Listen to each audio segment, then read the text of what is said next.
بالکل ٹھیک بات ہے. انتظار حسین ہے اور بڑا اہم سوال ہے ان کا، علم و دانش کے اس دور میں اتنی برائیاں کیوں ہیں؟ گزارش یہ ہے کہ ہم نے جہالت کا نام علم اور بری سوچ کا نام دانش رکھ دیا.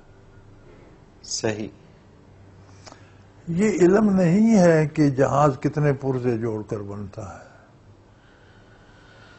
یہ علم نہیں ہے کہ موٹر میں کیا کیا پڑتا ہے تو وہ چلتی ہے، انجن کیسے کیسے درست ہوتا ہے، کہاں خراب. یہ علم نہیں ہے. جسے علم کہتے ہیں وہ ہے معرفت الہی. صحیح. حقیقی علم یہ ہے کہ معرفت الہی ہو. کیا جب حضور مبعوث ہوئے تو لوگ یہ جانتے نہیں تھے چیزیں؟ کاروبار بھی کرتے تھے، تاریخ بھی جانتے تھے، انصاب کو بھی جانتے تھے، زبانیں بھی جانتے تھے.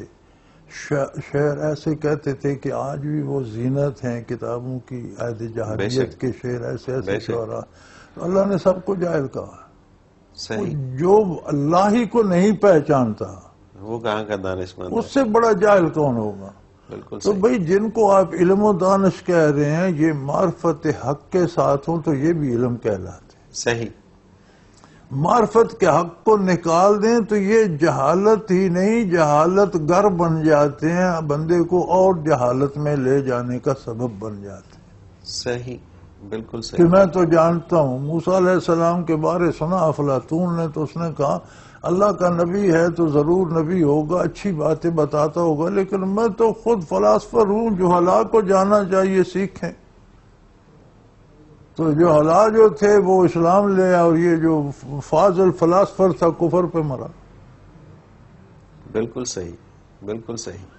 تو ہم اس کو اگر دانش سمجھتے ہیں کہ چیزیں جوڑنا بنانا،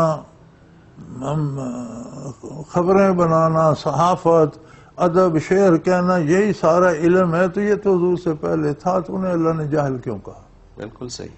بالکل ٹھیک بات. یہ ساری چیزیں معرفت حق کے ساتھ ہوں تو یہ انسانیت کے لیے مفید ہو جاتی. صحیح.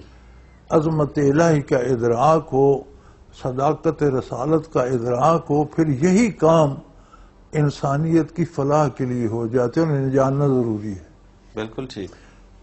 وہ چیز درمیان سے نکال دو تو روح نکل گئی. باقی یہ علم نہیں ہے بھائی، یہ جہالت ہے، اس سے برائی ہی ہوگی. بالکل ٹھیک بات. تو عالم اور دانشور برائی نہیں کر رہے، جاہل ہیں برائی میں لگے ہوئے ہیں. بالکل صحیح. بالکل ٹھیک.